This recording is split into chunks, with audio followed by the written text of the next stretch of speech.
Yesterday, we were in a level 2 of 5 threat of severe thunderstorms, 0. Today, a level 2 plus a tornado watch for parts of our area.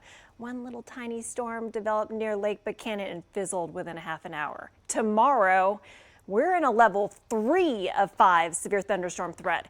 And you know what? I just went and looked at multiple computer models that are actually not bringing us much. Will the cap, that lid on the atmosphere, that warm layer aloft about 3,000 to 5,000 feet over our heads, will it win out and keep us from having the bad storms?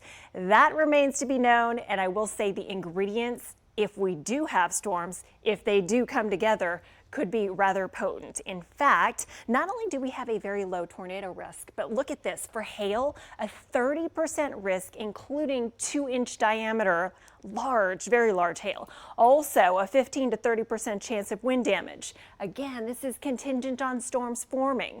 They didn't form here today, but they did form up into portions of northeast Texas and right along the Red River, even a tornado. So something to keep in mind. This atmosphere has been so volatile lately. A dry line to our west and a cold front. The cold front finally pushes through tomorrow, late afternoon into the evening hours. In the meantime, right now, it's just hazy and gross. That's actually smoke from agricultural burning down in Mexico that's kind of trapped in our atmosphere for now.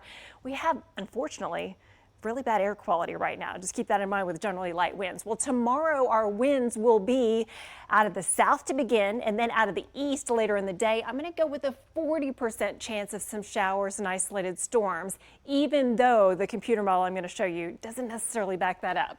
And then we're cooler for Friday and Saturday. So let's go hour by hour. Tomorrow morning, we're waking up to fog, patchy drizzle, and clouds. Very hazy. Clouds start to clear out west. The dry line tries to move in.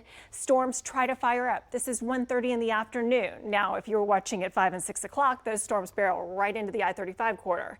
If you look at it now, the storms dissipate, and we generally see very little happen as the cold front rolls through. So I present that to you to say I want you to be weather aware. I am actually keeping the weather alert in place because if we do see the storms, they could be very nasty. But don't be surprised if we dodge it yet one more time. Mother's Day weekend, it's looking wet on Mother's Day. Not too bad on Saturday, though. We'll be back.